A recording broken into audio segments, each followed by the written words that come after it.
बस बच्चों, आप एक और सवाल बोर्ड पर लिख लो। Example 2, find the region bounded by x square plus y square equals to 4, x equals to root 3y, x axis in first quadrant। मैंने अभी थोड़ी देर पहले सवाल बनवाया अभी। X square plus y square equals to 4, x equals to root 3y की line x axis of first quadrant. Gaurav पहले diagram की चर्चा शुरू करते। बोले भैया x square plus y square equals to 4 circle बन गया, एक्स बराबर रूट 3y की लाइन बोले ओरिजिन से पास आउट होने वाली लाइन है, इंटरसेक्ट फॉर्म में तो बनेगी नहीं। तो बच्चों मैंने इस लाइन को भी ओरिजिन से पास आउट होती हुई, ये मैंने ओरिजिन से पास आउट लाइन ड्रॉ कर।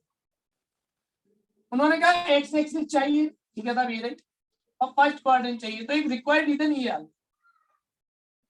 इसका नाम है ओ ए बी ओ। ध्यान से देखिए, हाँ सर्किल है x square plus y square equal to 4, x बराबर रूट 3y की line x x axis of first quadrant. तो ये रीजन आ गया ओ ए बी। तो रिक्वायर्ड रीजन अगर step number 1 required region O A B, I repeat O A B.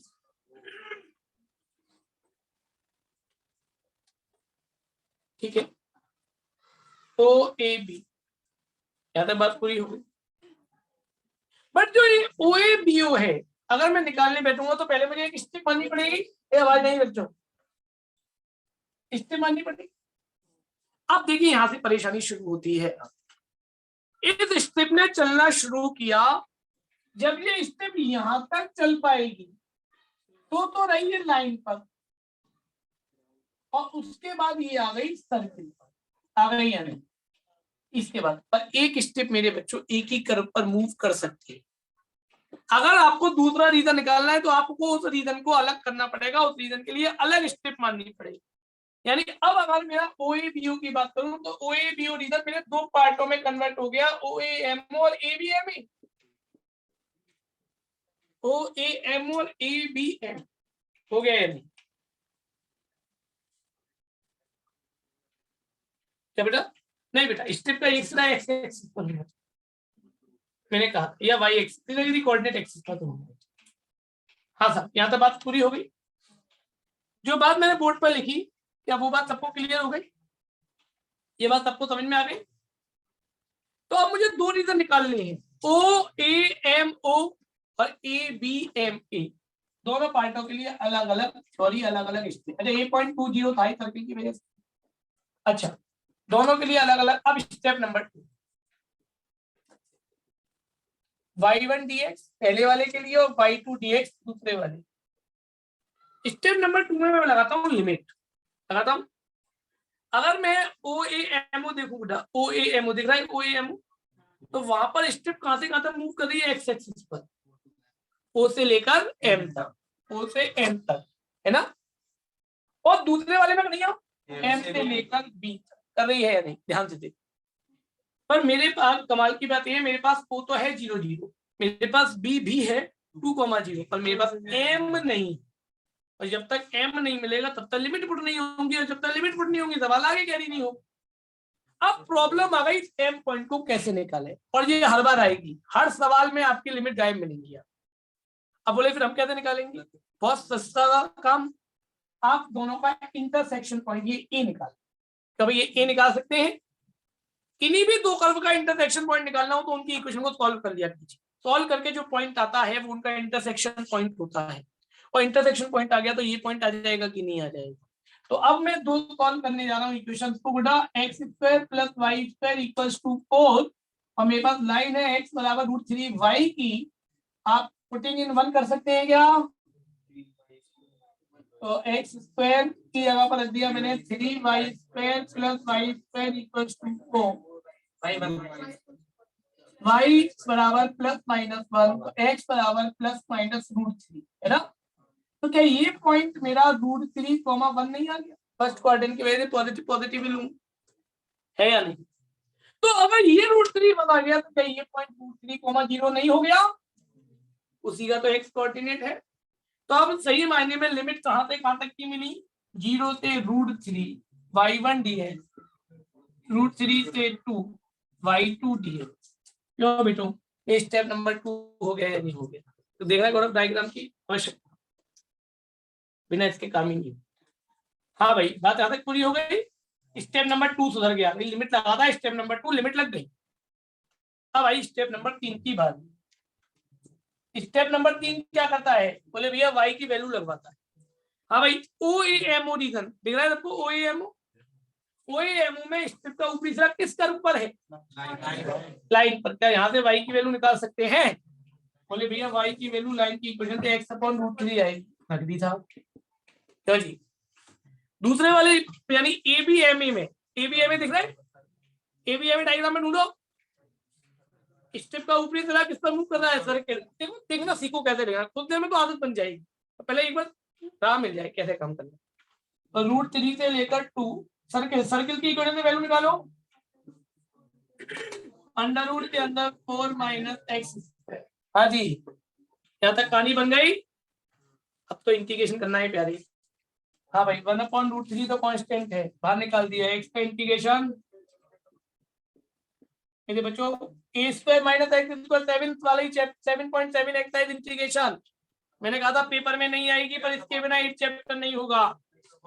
ये formula जिन्होंने नेट भी इंटीग्रेशन नहीं किया वो लोग भी इस फॉर्मूले को केवल याद कर लें, आपको इस चैप्टर में कभी प्रॉब्लम नहीं होगी। मैं कह सकता हूँ x/2 a² - x² plus a²/2 sin inverse x/a। मैंने याद करना सिखाया था।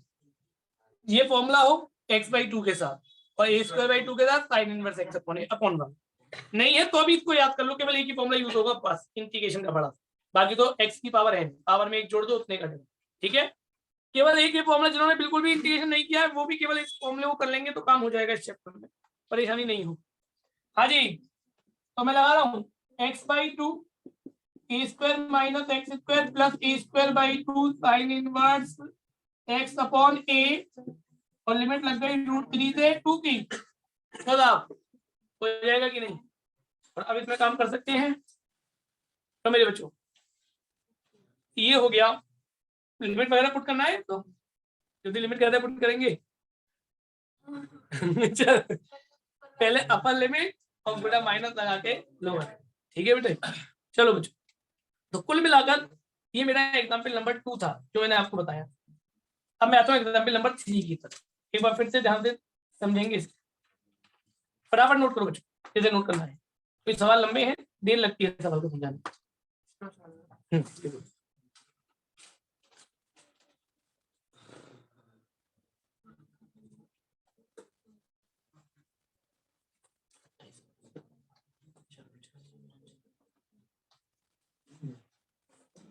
फिजिक्स की क्लास कितने बजे? 6 शाम।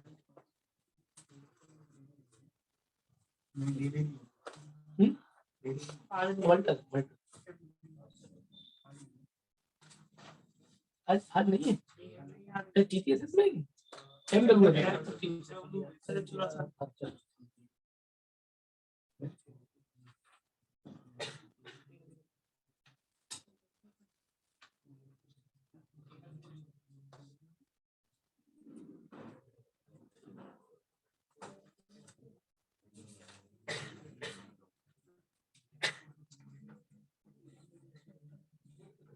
बराबर नोट करो बच्चों, एग्जाम्पल नंबर 30 पर आता। ठीक है ना,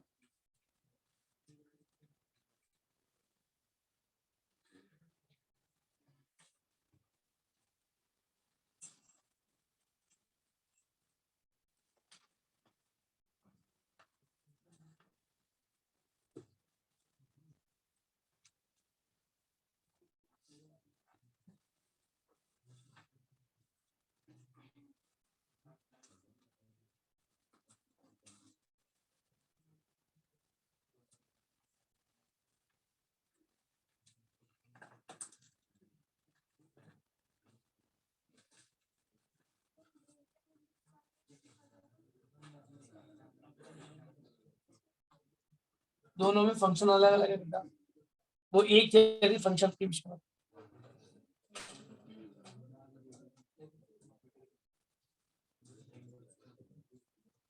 समझ गई? हाँ भाई हो गया संभव? चलो जल्दी करो, काम करो, क्योंकि अभी सवाल लंबे हैं, थोड़ा टाइम लगता है। चलिए अब एक और सवाल की तरफ।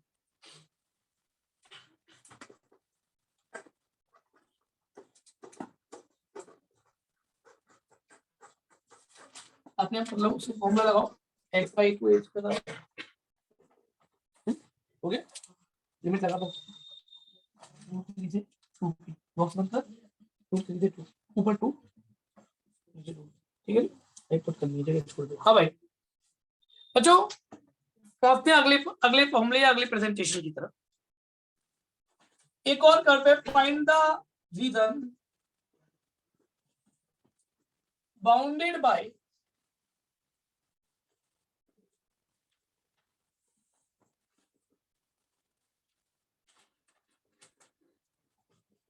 हाँ भाई y बराबर एक्स स्क्वायर वाई बराबर मॉड एक्स। हाँ भाई कार्तिक, पहले ये पहली वाली इक्वेशन पैराबोला की मुझे पता है, तुम्हें भी पता है। तो अब तुम्हें ये बताओ कि ये ड्रॉ किधर होगा, पॉजिटिव एक्सिस या negative axis, positive by axis या नेगेटिव बाई एक्सिस, तुम पॉजिटिव एक्स एक्सिस। ये कार्तिक है, सारी क्लास को इंट्रोड्यूस करा दूं, इन्होंने मेरी कल वाली वीडियो को कम से कम 40 बार देखा है। उसके बाद ये मुझे ये बता रहे हैं कि ये y बराबर एक्स स्क्वायर का पैराबोला पॉजिटिव एक्स एक्सिस के अलोंग बनेगा। क्यों तुम मेरा बोरिया बिस्तर बंधवाने का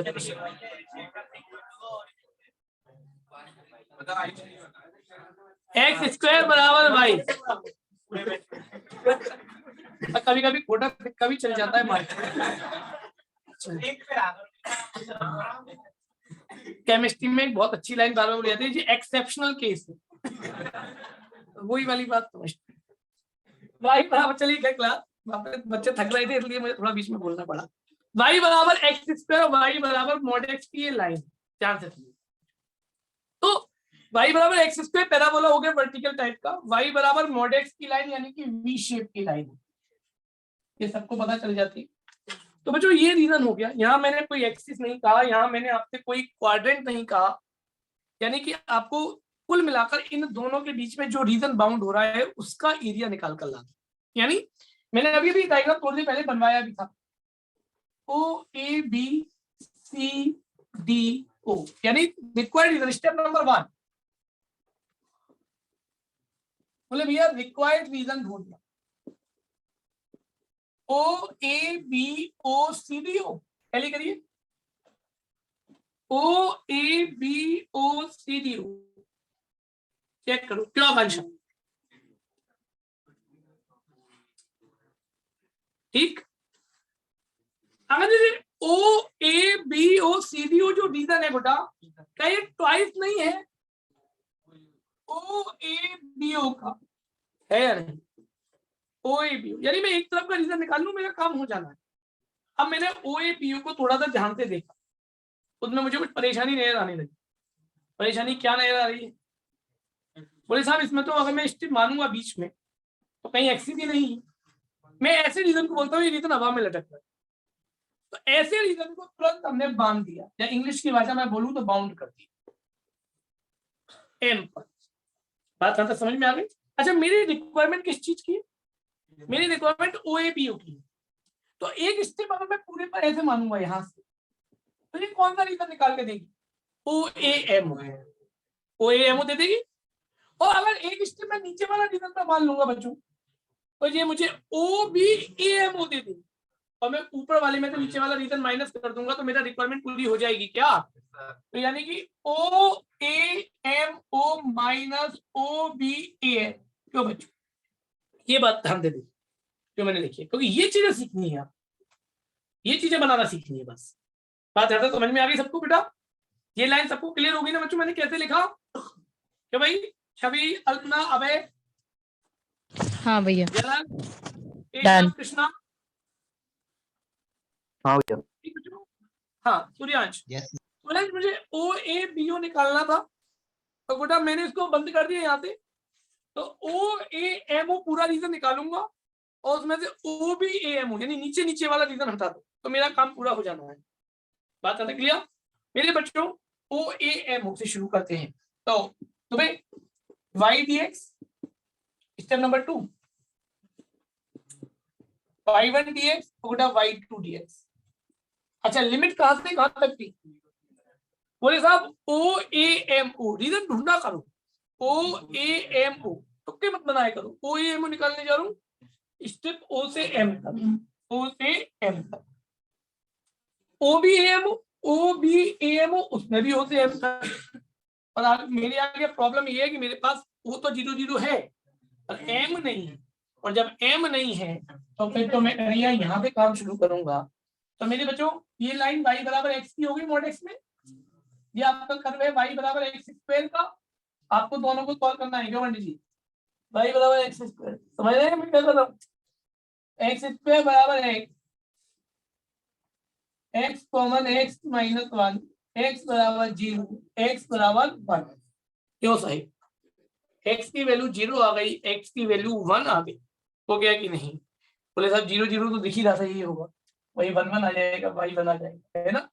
जब ये पॉइंट 1 1 आ गया तो ये पॉइंट हमारा 1,0 हो गया। कुछ देर बाद तो मैं y भी नहीं निकाला पड़ेगा, x आई करके उसी से लिमिट लिख दिया। और अभी आपको प्रॉपर समझाने की वजह से मैं कोऑर्डिनेट निकाल के लिख रहा हूँ। हाँ भाई, तो लिमिट क्या लग गई बच्चों? 0 से लेकर 1 लगे कि नहीं लगे? क्यों बच्चों? ये मेरा स्टेप नंबर 2 पूरा हो। अब स्टेप नंबर 3 पर काम करूं। स्टेप नंबर 3 क्या कहता है? बोले y की वैल्यू लगानी है साहब, y की वैल्यू। चलिए साहब ढूंढिए ओ ए एम ओ रीजन को, ढूंढिए कहाँ है ओ ए एम ओ रीजन, ढूंढिए कहाँ है। ओ ए एम ओ में स्ट्रिप का ऊपरी सिरा लाइन पर है, और लाइन की इक्वेशन क्या है? y इक्वल टू एक्स, यानी कि यहाँ पर x रख दूंगा, और दूसरा नीचे वाले रीजन में पहला बोला पर है, वहां पे y की वैल्यू x स्क्वायर है, और इसका इंटीग्रेशन तो आपके लिए बाएं हाथ का खेल है, x square by 2 x cube by 3। क्यों भाई? इंटीग्रेशन कर दीजिए, काम हो जाएगा। तो बात सबको समझ में आ रही है बच्चों मैं क्या कर रहा हूँ? क्यों भाई? अब एक काम पाठक पाठक समझ में आ गई गुड्डा? हाँ जी भैया। सूर्यांश आ गई भैया। ठीक है बच्चों, ध्यान से देखिए रीजन निकालने वाली बात, यहाँ तक बात क्लियर हो गई। एक और सवाल की तरफ मूव करेंगे, एग्जाम्पल नंबर 4। बेटा एक आध कर्व तो चल जाता है, दो तीन कर्वों तो हम कंफ्यूज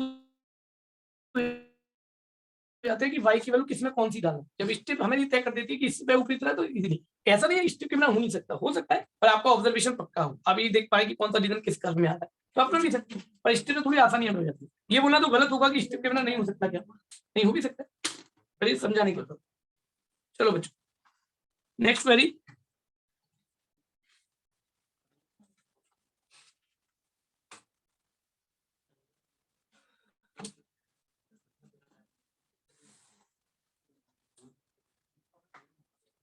अगला एग्जाम्पल जल्दी से नोट करो।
भैया ये कार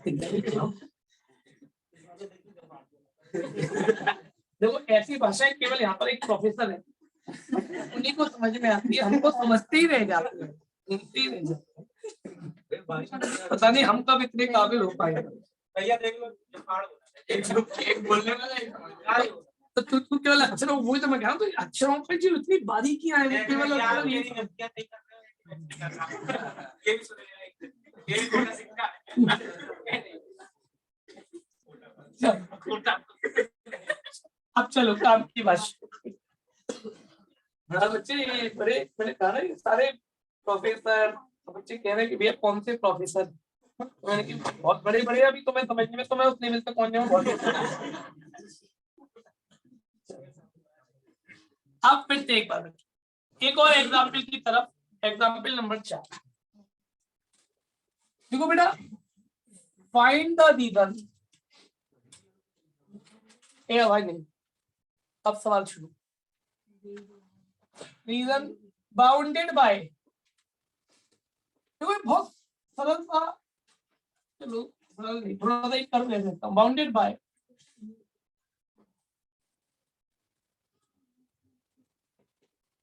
ये लीजिए, इन 3 पॉइंटों को ज्वाइन करके जो रीजन बाउंड होता है, उस रीजन का एरिया निकाल। एक अलग तरीके का सवाल मैंने बोर्ड पर लिखा। अब देखिए यहाँ पर कोई भी कर्व की इक्वेशन नहीं है, नोटिस करिए, ठीक। और मुझे इस रीजन को निकाल कर लाना। आप अब तक नोटिस कर रहे होंगे, मैंने तीनों एग्जाम्पल बड़े अलग अलग तरह के चुने हैं। पहला एग्जाम्पल था वो सिंगल कर्व एग्जाम्पल था। सेकंड एग्जाम्पल जो था वो 2 कर्वों से बाउंड करके रीजन बनना था, तो मैंने पार्टीशन डाला था। तीसरा एग्जाम्पल जो मैंने आपको समझाया, उसमें मैंने रीजन को माइनस किया, बड़ा करके छोटे में से माइनस किया।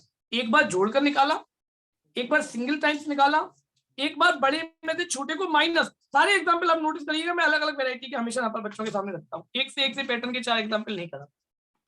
और चौथा एक मैंने ऐसा लिखा है जिसके अंदर कहीं भी कर्व की इक्वेशन नहीं है या नहीं, और आप मुझे इस रीजन को निकाल कर लाना है। बात ज्यादा क्लियर हो गई? अब मेरी बात को ध्यान से समझिए, मेरा बहुत ध्यान से समझना। अच्छा सवाल पेपर में बहुत बार रिपीट हुआ। -1,0 यहाँ कहीं होगा या नहीं? 1,3 यहाँ कहीं होगा, और 3,2 यहाँ कहीं। अगर मैं रीजन बनाने बैठा तो इस तरह के ट्राइंगुलर रीजन तैयार होगी।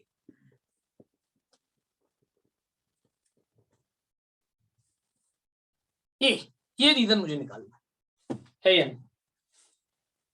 और ये रीजन अभी हवा में घूम रहा है भाई, मैं इसमें अगर अंदर स्टेप मानूं तो अंदर तो नहीं मान सकता, है या नहीं?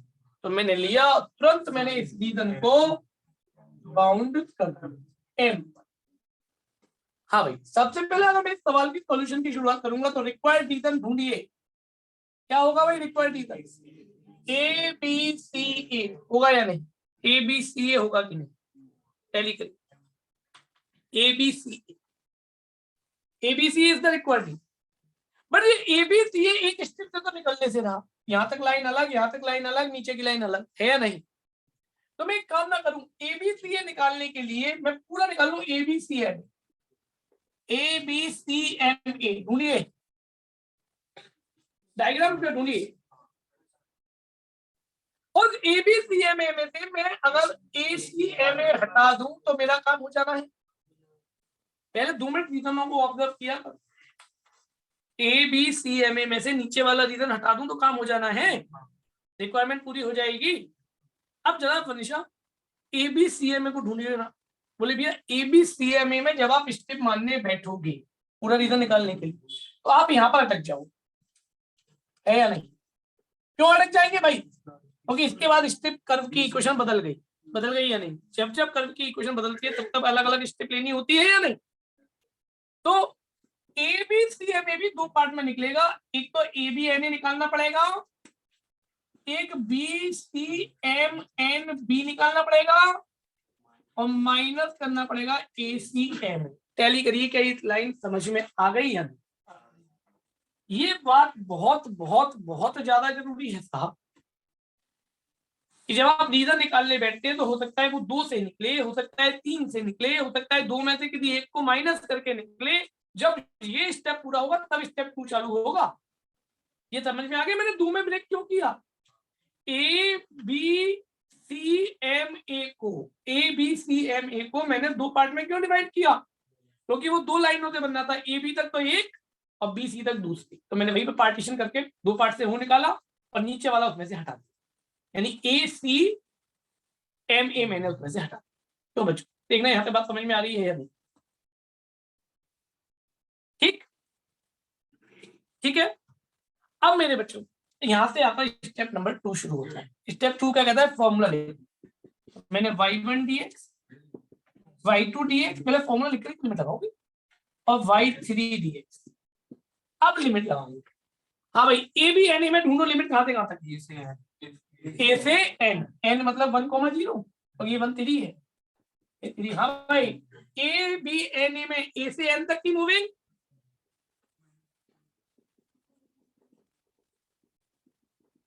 हाँ जी, ये कहां से कहां तक? -1 से 1 क्यों साहिब?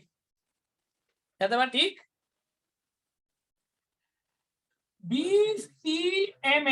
BCMN ढूंढो। BCMN बोले भैया यहाँ से यहाँ तक यानी 1 से लेकर 3। नमन ACMA, नमन ACMA में कहां से कहां तक उठा? ACMA में बोले भैया -1 to 3 क्यों साहब? लिमिट के arrangement set.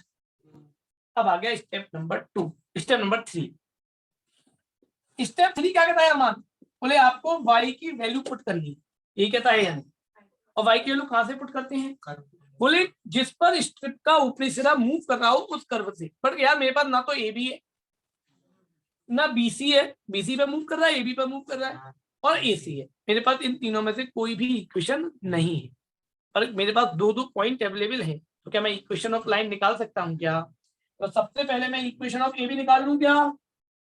Equation of AB कैसे निकालेंगे? y minus y1 y2 minus y1 x2 minus x1 x minus x1 क्या ये 3/2 x प्लस 1 आ गया क्या? इक्वेशन ऑफ BC क्या होगा भाई? y माइनस y1 है ना, यही टैली करिएगा, x माइनस x1 है ना, यानी कि y इक्वल्स टू माइनस के 1/2 x माइनस 1 प्लस 3, ये हो गया, टैली करिए। और तीसरी हो गई इक्वेशन ऑफ AC की भी इक्वेशन निकालनी है। AC निकाल सकते हैं। AC बोले साहब ये ना 2 पॉइंट y माइनस y1 नहीं दिख पा रहा y माइनस y1, हाँ भाई y2 माइनस y1 बेटो x2 minus x1 x minus x, यानी कि 1/2 x प्लस 1। हाँ भाई मैंने y की वैल्यू कैसे निकाली? क्लियर है तुमसे दिमाग में? Equation of straight line passing through 2 given point. अब मैं पुट करने जा रहा हूं। सबसे पहले ABNA में किसकी इक्वेशन से काम होगा? ABNA ढूंढिए। बोले साहब AB से, यानी पहली वाली से, तो मैंने put down -1 3/2 x plus 1 Kanhaiya.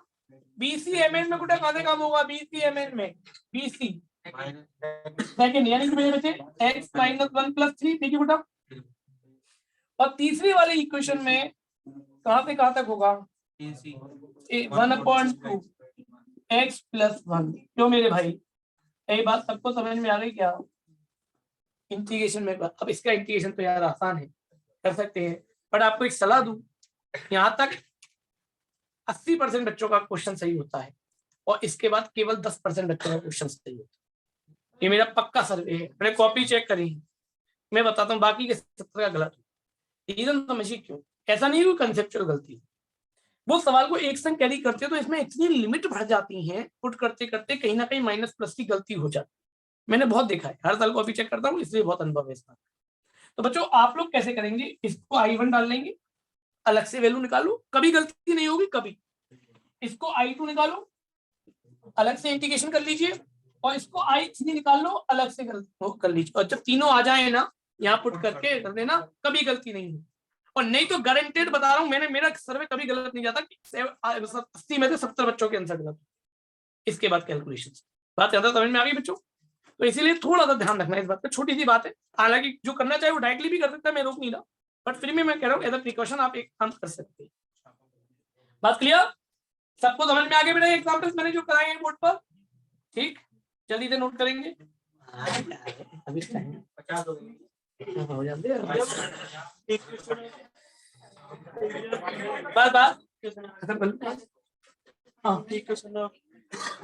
हाँ बेटा 11वीं क्लास में 2 पॉइंट फॉर्मूला होता था संभव, क्यों मेरे भाई? अगर हमें किसी लाइन पर 2 पॉइंट पता हो मेरे भाई, तो हम उसका इक्वेशन कैसे फाइंड आउट कर सकते है ना? तो ए बी के लिए मेरे पास 2 पॉइंट ये थे, तो y minus y1, y2 minus y1, x2 minus x1, x minus, ऐसे BC ऐसे ए, ठीक है तो समझ में आ गई ना? हाँ भाई, यहाँ तक बात क्लियर?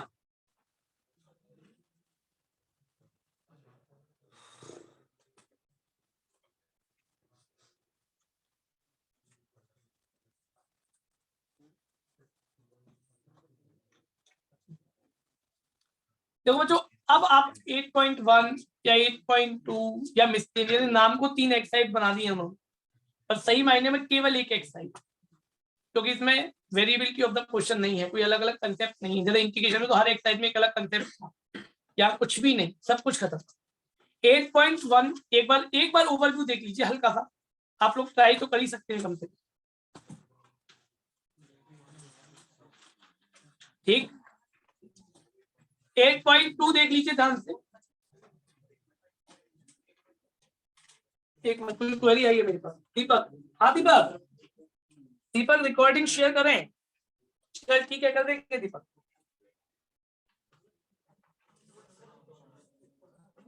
इसके फर्स्ट पार्ट की रिकॉर्डिंग देख ली दीपक, जो मैंने एक भेजी थी, स्केचिंग ऑफ द कर्व। अरे आवाज नहीं भाई, स्लो आवाज। ठीक है दीपक, बाकी तो टेंट कर देंगे, बेटा परेशान हो। हाँ जी, सबको क्लियर हो गया बेटा? तो बच्चों बड़ी सिंपल और बड़ी सरल बात से आपसे इतनी सी बात कहूंगा कि ये चैप्टर आपका एक दिन मांगता है, और एक दिन में कम से कम 3-4 घंटे लगते हैं भाई, सीधी सीधी बात। पर रोज एक आध घंटे देने से बेहतर है एक दिन इस चैप्टर को दो।